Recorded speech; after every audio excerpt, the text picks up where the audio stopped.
The war for your mind. What if the most dangerous people in the world aren't hiding in the shadows, but sitting at the head of the table, smiling at you, shaking your hand, and complimenting your work? They don't shout. They don't threaten. They charm. They blend in. They gain your trust while secretly pulling every string behind the scenes. And by the time you realize what they are, they've already taken everything you had to offer: your time, your loyalty, your belief. This video is not about cartoon villains or distant dictators. It's about the people who quietly shape our reality, the corporate leaders, political players, and cultural influencers who rise to the top, not in spite of their darkness, but because of it. These are the minds wired for power: narcissists, Machiavellians, and psychopaths. Together, they form what psychology calls the Dark Triad, a lethal combination of manipulation, cold calculation, and emotional emptiness. By the time you finish watching, you won't just understand what these traits mean, you'll see how they operate in your world, in your job, your relationships, even your own mind. You'll discover why systems built to reward excellence often elevate the most dangerous personalities. How Dark Triad individuals use charm, fake empathy, and emotional control to rise undetected. The psychological weapons they use to manipulate people like chess pieces, and how to disarm them. And most importantly, how to protect your boundaries, reclaim your attention, and build immunity against psychological predators. This isn't just a breakdown of dangerous personalities. It's a guide to surviving and thriving in a world that quietly rewards the very traits that tear people apart. So if you've ever felt like something was off about someone but couldn't explain why, if you've been drained, used, or discarded by someone who once seemed perfect, or if you've sensed that the world is being run by people who feel nothing while asking for everything, you're not imagining it. And once you see the pattern, you can never unsee it. Let's begin. Behind the mask of success. On the surface, he had it all. A sharp suit, a silver tongue, a glittering resume. He moved through the halls of Wall Street like a rising star, gathering praise, attention, and billions in investment. People trusted him with their life savings, their futures, their dreams. He didn't just win their money, he won their faith. And when it all collapsed, it wasn't just a financial loss. It was a spiritual one. That man was Bernie Madoff, and what he built wasn't a company. It was a psychological trap. Madoff didn't scream, didn't threaten, didn't intimidate. He charmed. He reassured. He looked like a success story. But beneath that polished surface was a man who felt no guilt, no remorse, and no loyalty to anyone but himself. While his clients slept, trusting him with their security, he drained their futures dry. Some lost everything. Some lost their lives. And when it all came crashing down, he didn't cry. He didn't apologize. He didn't even blink. What kind of mind does that? What kind of person can ruin thousands of lives without feeling the weight of a single one? Psychologists have a name for this kind of individual.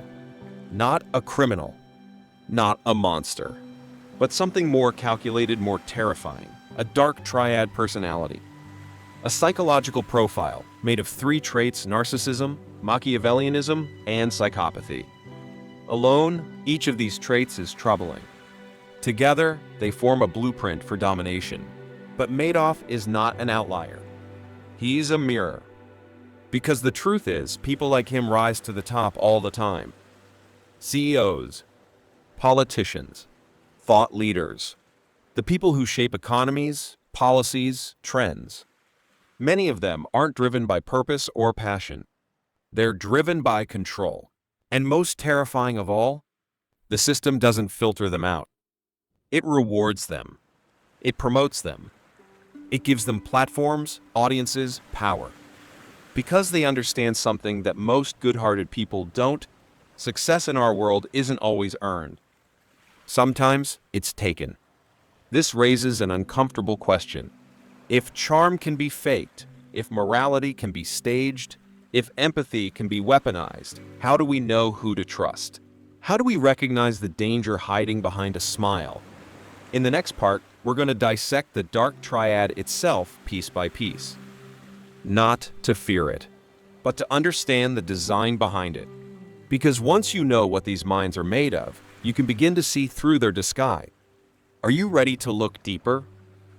The anatomy of manipulation. They don't look dangerous.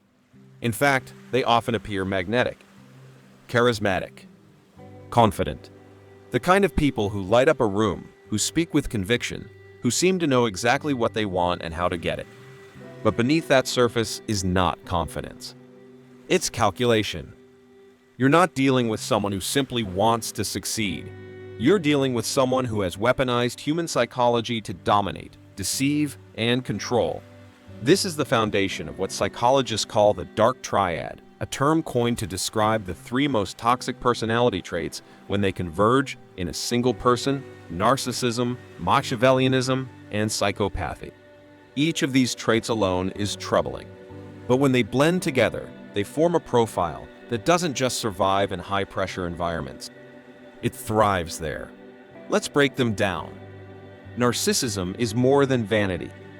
It's a deep obsession with being seen, admired, and validated no matter the cost. A narcissist isn't just self-centered. They're dependent on others to reflect back the image they've carefully constructed. They don't want love. They want worship. And if you stop applauding, they'll turn on you without hesitation. Machiavellianism, named after the political strategist Niccolo Machiavelli, is strategic amorality. It's the belief that morality is a tool, not a compass. That people are resources to be moved around like chess pieces. High-Macs are cold, calculating, and ruthlessly efficient. They don't act impulsively. They plan 3 steps ahead. And when you feel the sting of betrayal, you'll realize they plan that too. Psychopathy is the most chilling trait. A psychopath feels no remorse, no guilt, no empathy. Their emotional world is a vacuum. But they know how to mimic emotion. They know how to mirror you, to earn your trust, to fake connection. And because they feel no fear, no hesitation, they make decisions that most of us wouldn't even entertain. While you're second-guessing your instinct, they've already made their move. Now imagine someone who isn't just one of these things, but all three. The need for admiration of the narcissist. The cunning manipulation of the Machiavellian. The cold detachment of the psychopath. Together, they form the ultimate psychological predator. Not someone who lashes out violently, but someone who engineers environments, relationships, and entire systems to serve their agenda. But here's the real twist. These individuals don't just adapt to competitive systems. They often design them. Corporations, political campaigns, media ecosystems, each one shaped to reward surface over substance, manipulation over merit. And we play along because they're very good at making us believe we're choosing freely. So the question is no longer how can someone be so cruel? The real question is, why do our systems keep handing them the keys? In the next part, we'll explore the first corner of the Dark Triad: narcissism. And it may not be what you think. Because narcissists don't love themselves too much. They fear they don't exist without being seen. And that hunger for reflection is where the damage begins. Narcissism and the hunger for mirrors. You've met them before. Maybe at work, maybe in love, maybe online. They seem electric, confident, even inspiring. They speak with certainty, dress with flair, draw attention without trying. You feel seen in their presence, chosen even. But then, slowly, things start to change. Their charm becomes control. Their compliments become criticism. Their attention disappears the moment you stop feeding their image, and you're left wondering if they ever saw you at all, or if they were just using your eyes to see themselves. That is the dark truth of narcissism. Not arrogance, not pride. Hunger. A hunger to be reflected constantly, obsessively through others. Narcissists are not full of self-love. They're hollow with self-doubt. Beneath their polished surface lies an identity built on fragments, stitched together by admiration, applause, and control. And when that supply fades, they don't just feel neglected. They feel like they're disappearing.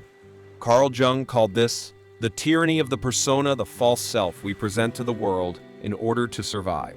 For the narcissist, the persona is everything. There is no authentic self behind it. Just fear. Fear of being invisible. Fear of being ordinary. Fear of facing the void inside. So they perform. They build an identity designed to be admired. They exaggerate accomplishments, surround themselves with applause, and punish anyone who threatens their image. But here's the terrifying part: they believe it. Over time, the performance becomes the truth. Their reality distorts to protect the illusion. Anyone who disagrees becomes an enemy. Anyone who doesn't admire becomes a threat. Psychologically, this process rewires the brain. Narcissists become addicted to the dopamine spikes that come from being liked, praised, followed. Studies show their reward systems light up not during real connection, but during image reinforcement. Social media, in particular, has become the perfect fuel. Every like, every filtered photo, every performative vulnerability is part of the mirror, and they stare into it endlessly. But no reflection is ever enough. That's why their relationships often implode. At first, they idealize. They place you on a pedestal, not for who you are, but for how well you reflect them. Then, inevitably, you fail to keep up. You see flaws. You assert your needs. You stop applauding, and they shatter the illusion. Suddenly, you're too needy, too critical, not who they thought you were. In truth, you've simply stopped playing your role. The damage left behind is real. Victims of narcissistic abuse often describe it as being psychologically erased, used as a mirror until they're no longer useful. MRI scans show trauma patterns similar to PTSD. This isn't just emotional harm, it's identity erosion. But if narcissists are so fragile, why do they rise to power so easily? Why are they idolized in business, politics, and culture? Because in a world obsessed with image, they look like gods, and we mistake their performance for strength. But underneath, there is something deeply broken. And in the next part, we'll meet a darker type of manipulator, one who doesn't need to be admired, only to win. Cold, strategic, and terrifyingly patient. The Machiavellian. The smiling strategist, Machiavellianism. Some people don't want to be loved. They don't even need to be admired. What they want is control. Not the kind that comes from shouting or intimidation, but the kind that creeps in slowly through compliments, favors, and false choices. You won't even realize you've been played until the game is over. That is the mind of the Machiavellian, named after the 16th century political thinker Niccolò Machiavelli. This personality type is not driven by emotion. It is fueled by calculation. While the narcissist craves a spotlight, the Machiavellian prefers to pull the strings behind the curtain. They don't want your applause. They want your predictable behavior. And they'll shape your environment until you respond exactly the way they need you to. Machiavellians see the world as a chessboard. People are not partners, but pieces, each one with value, each one disposable. They form alliances when it benefits them. They show kindness when it builds leverage. But the entire time, they are strategizing your next move and theirs. Unlike the impulsive narcissist, the Machiavellian is terrifyingly patient. They can wait weeks, months, even years to act. And when they do, it will feel like your downfall came from nowhere. But the truth is, the plan was in motion from the start. In corporate boardrooms, they're the executives who smile during layoffs because they engineered them. In politics, they're the ones who promise hope in public while cutting deals in private. In friendships or relationships, they play the long game, gathering your weaknesses not out of intimacy, but for future use. And the scariest part? They know how to look innocent. Modern psychology shows that Machiavellians often test higher in emotional intelligence, not because they care, but because they study people like systems. They know what to say, when to say it, and who to say it in front of. Their greatest weapon isn't aggression. It's plausible deniability. They don't give direct orders. They create conditions. And when the damage is done, their hands are clean. Social media has only sharpened their tools. Platforms reward calculated outrage, manufactured vulnerability, and conflict disguised as authenticity. The Machiavellian plays both sides, frames themselves as misunderstood, and lets the algorithm do the rest. But their greatest strength is not deception, it's your cooperation. Because Machiavellians don't force you into submission. They guide you into believing you chose it, that the promotion was earned, that the betrayal was necessary, that your suffering was just the cost of progress. And here's what they fear most: a mind that sees the pattern. A person who pauses before reacting, who doesn't rush to agree, obey, or explain. A mind that plays no game at all, because strategy only works on predictable players. But there is one more figure in the Dark Triad, one who doesn't manipulate out of strategy or seduce out of ego. This one doesn't feel anything at all. No guilt, no fear, no remorse. In the next part, we meet the most chilling figure of them all, the psychopath. Psychopathy, the empathy void. You've seen them in movies: serial killers, villains, madmen. But real psychopaths don't wear masks. They wear suits. They don't hide in shadows. They sit at boardroom tables. They're not chasing victims in the dark. They're calculating your weaknesses in the light, smiling while they do it. The most disturbing thing about a psychopath isn't what they do. It's what they don't feel. No remorse. No guilt. No empathy.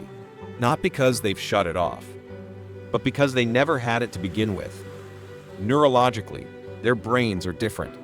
Functional MRI scans show reduced activity in the amygdala, the part of the brain responsible for fear and emotional processing. Their prefrontal cortex, which governs decision-making, shows unusual patterns of detachment. When most people experience emotional conflict, their brains flood with stress signals. A psychopath remains eerily calm. Ice in the blood. But this calm isn't peace. It's absence. Absence of the inner world that guides the rest of us. They don't feel the weight of a lie. They don't struggle with guilt after betrayal. And when they see suffering, nothing happens. That's why they make excellent surgeons, crisis managers, high-level strategists. In high-stakes environments where emotions cloud judgment, the psychopath stays clear, focused, ruthless. And for that reason, they rise. A landmark study found that 21% of corporate executives meet the clinical criteria for psychopathy compared to just 1% of the general population. These are the CEOs who lay off hundreds before Christmas, the hedge fund managers who bankrupt entire communities for short-term gain, the tech leaders who steal your data while preaching about ethics. But their cruelty isn't personal. That's the unsettling part. It's systemic, cold, mechanical. Elizabeth Holmes didn't scream at her employees. She mimicked human warmth like a machine learning model, smiling, nodding, pretending to care. But underneath, there was no one home. Robert McNamara, who designed American bombing campaigns in Vietnam, once referred to civilian deaths as statistical probabilities, not lives. Numbers. Psychopaths don't need to hate you to harm you. They just don't care that you exist. And yet, society often mistakes their lack of emotion for strength. Their calm is interpreted as confidence. Their detachment as clarity. In the modern world, the very things that make them dangerous are often the same traits we associate with leadership. But there's a hidden flaw, a fatal weakness. Psychopaths cannot change. They do not grow. Unlike narcissists who chase validation or Machiavellians who adapt to each new game, the psychopath remains emotionally fixed, trapped in a vacuum of feeling. That's why their empires always crumble. Not because they get caught, but because they build without connection. And nothing disconnected can survive forever. You see, what they call weakness, your guilt, your hesitation, your empathy is actually the one thing that makes you human. And evolution favors the human, not the machine. But what happens when all three of these traits, narcissism, Machiavellianism, and psychopathy, exist in one person? That's where we go next. In the next part, we'll explore why these individuals are not outliers, but prototypes, and how our systems are designed to reward their darkness. Systemic darkness, why the world rewards them.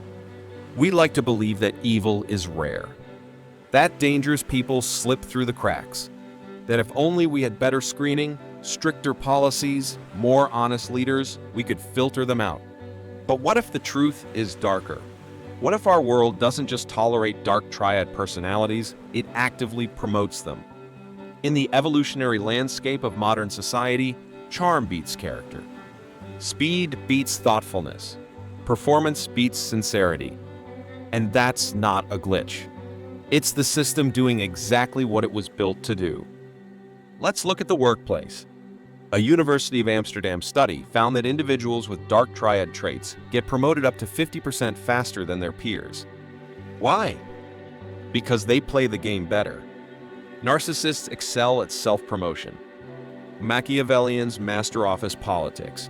Psychopaths thrive under pressure and show no emotional hesitation. While others hesitate out of conscience, they move with precision. This isn't just in business. It's in politics. It's in entertainment. It's in tech. Studies from Princeton and Stanford show that politicians consistently score higher in narcissism, Machiavellianism, and psychopathy than the general population. And it's not because we vote blindly. It's because Dark Triad individuals know how to perform morality without practicing it. They engineer crises and present themselves as the solution. They use language to divide, knowing that unity threatens control. They shape narratives where you're always on the edge of fear of losing your job, your rights, your identity, and then sell you safety for a price. And the price is always your attention, your obedience, your silence. Social media? It's a playground for this pathology. Platforms are designed to amplify outrage, reward narcissistic displays, and spread manipulation faster than truth. The influencer who fakes vulnerability for likes. The politician who plants opposition just to seem persecuted. The corporate CEO who preaches ethics while exploiting labor overseas. The more manipulative the content, the more viral it becomes. And what does that say about us? That we, too, are part of the machinery. Not because we're malicious, but because the system trains us to reward surface over substance. We value confidence, even when it's hollow. We reward success, even when it's stolen. We like what looks like power because we're afraid of not having it. But here's what they don't want you to realize. Their power depends entirely on your participation. The Dark Triad cannot exist in a vacuum. It feeds on your attention, your belief in the game, your silent consent to its rules. The moment enough people stop playing by those rules, the illusion begins to crumble. In the next part, we'll go even deeper, not into what they do, but how they do it. The precise tactics used to gain your trust, fracture your sense of reality, and slowly wear down your resistance. Because manipulation isn't random, it's an art, and you need to see the brushstrokes. The illusion of virtue weaponized charm. They don't need to scream. They don't need to threaten. All they need is charm. Polished, precise, weaponized.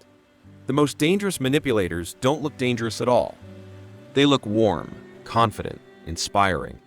They make you feel seen, understood, special. At first, it feels like a gift, but later, it will feel like a trap. Because charm isn't kindness. It's camouflage. This is the paradox of the Dark Triad. These individuals rarely dominate through fear, at least not at first. They dominate through seduction. They pull you in with smiles, promises, and perfectly timed vulnerability. And by the time you see the cracks, your emotional investment is already too deep.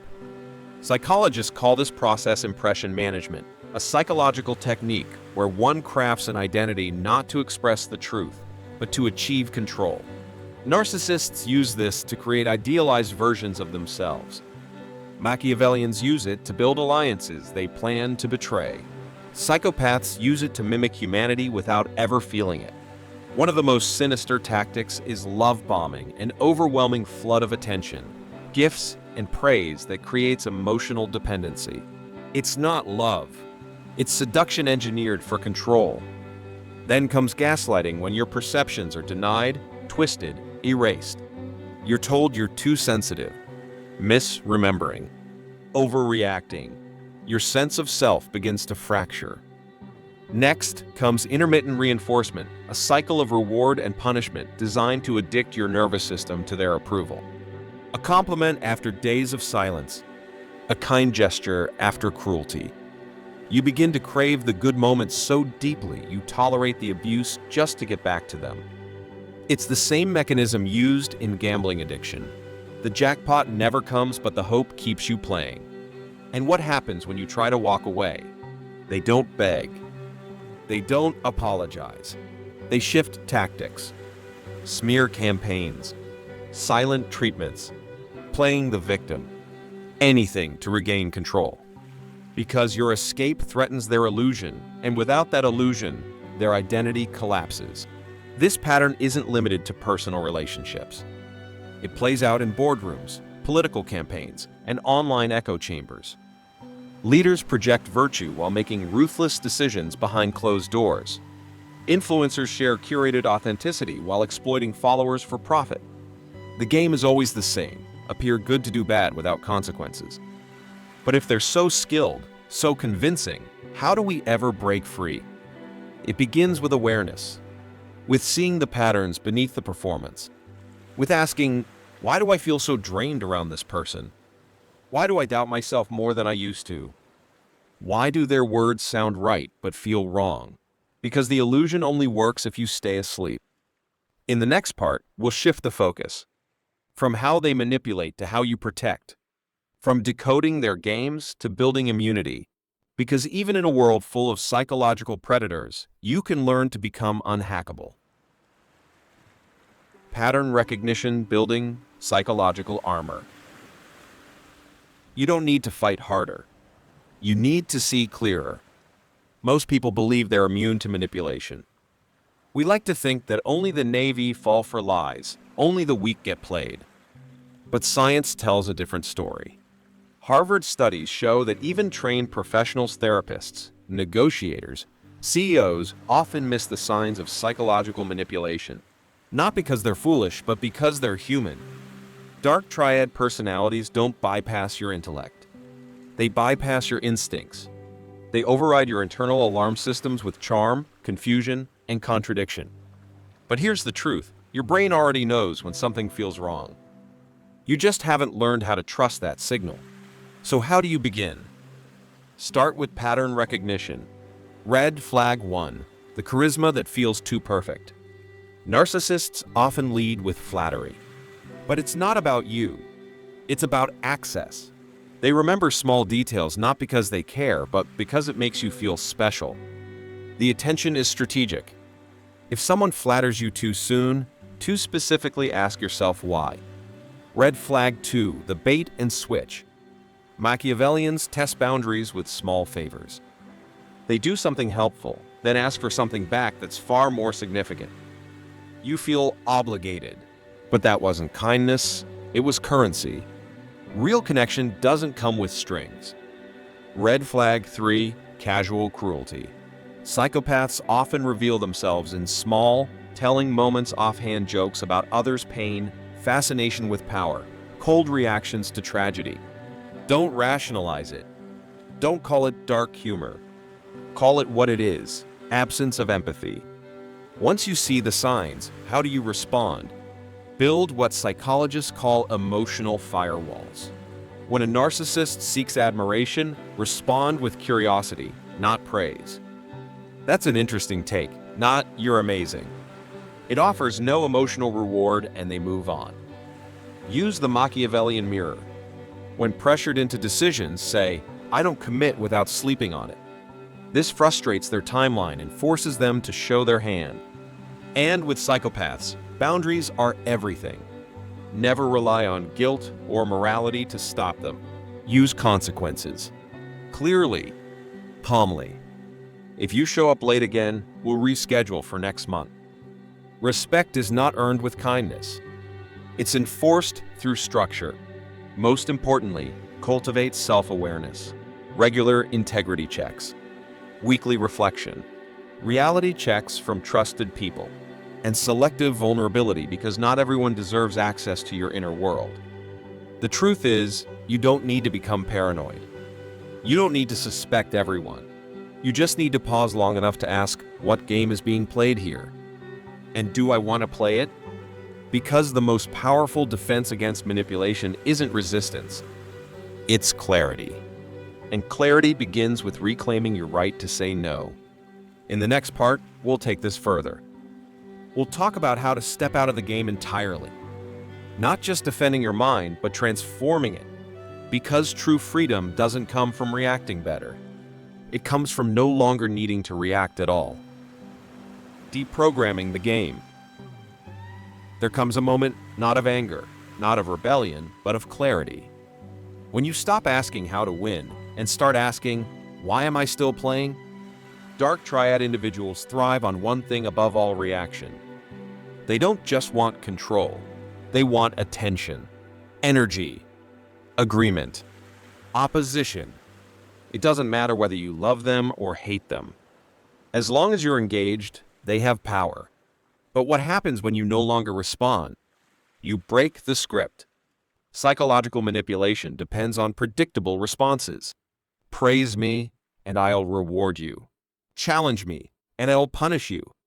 Ignore me, and I'll panic. But the moment you step out of this loop, when you stop trying to explain yourself, defend yourself, prove yourself, you become untouchable.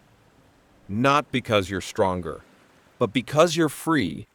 Philosopher Jiddu Krishnamurti once said, "It is no measure of health to be well-adjusted to a profoundly sick society." And perhaps nowhere is that sickness more obvious than in the games we've been trained to play. Be likable, even if it means self-abandonment. Climb the ladder, even if it leads nowhere. Win arguments, even if you lose yourself. These aren't just social norms. They're psychological traps, designed not by people who wanted your wholeness, but by people who needed your compliance. It's time to question the architecture. Think of how many decisions you've made out of fear of rejection, fear of missing out, fear of being misunderstood. Every one of those fears can be traced back to a system that teaches you to see yourself through someone else's eyes. But what if you stopped playing? What if you didn't chase approval, didn't seek revenge, didn't need to be right? What if, instead of reacting, you observed? What if you reclaimed your energy not to fight, but to create? Strategic non-participation is not weakness. It's mastery. It's choosing where your attention goes, who deserves access to your emotional landscape, and what rules are worth obeying.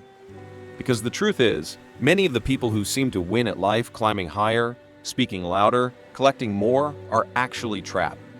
Trapped in a cycle of endless performance. Trapped in games they can't stop playing because they've built their identities inside them. But not you. You've seen the game for what it is, and that changes everything.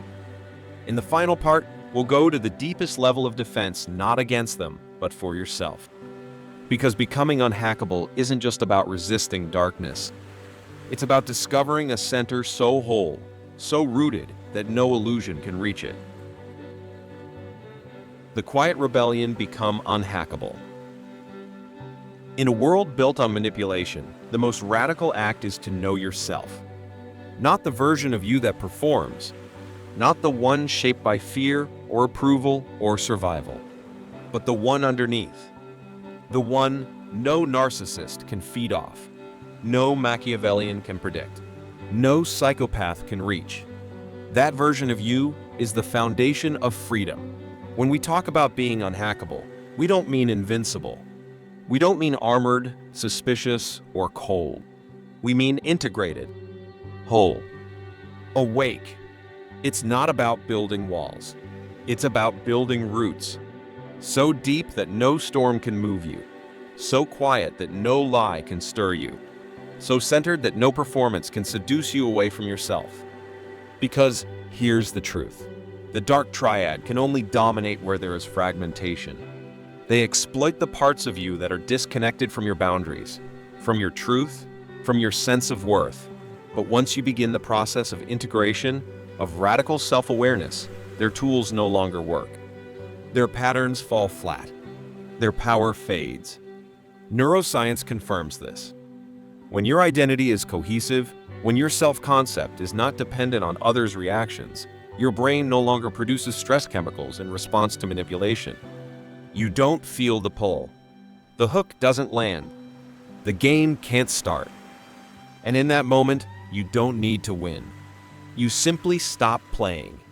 This is the quiet rebellion. Not against the world, but for your soul. It's the decision to live by your values, even if no one applauds. To speak only when it serves truth, not image.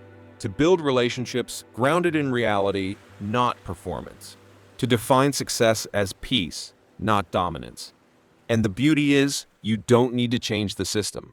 You just need to stop feeding it with your attention. Because the narcissist cannot survive without applause. The Machiavellian loses power without reaction. The psychopath becomes irrelevant without control. You don't need to fight them. You just need to see them. And then choose a different path. One rooted in awareness, in alignment, in stillness. In truth, as Carl Jung once said, until you make the unconscious conscious, it will direct your life and you will call it fate. But now you've seen the unconscious. Not just in them, but in the world. In yourself. And that means you are no longer a piece in their game. You are the player, the author, the observer. You are unhackable. So the next time you feel the pull to explain, to defend, to chase, pause. Ask yourself, whose game am I playing? And who wins if I keep playing it? Then step back and write a new story. One no predator can rewrite.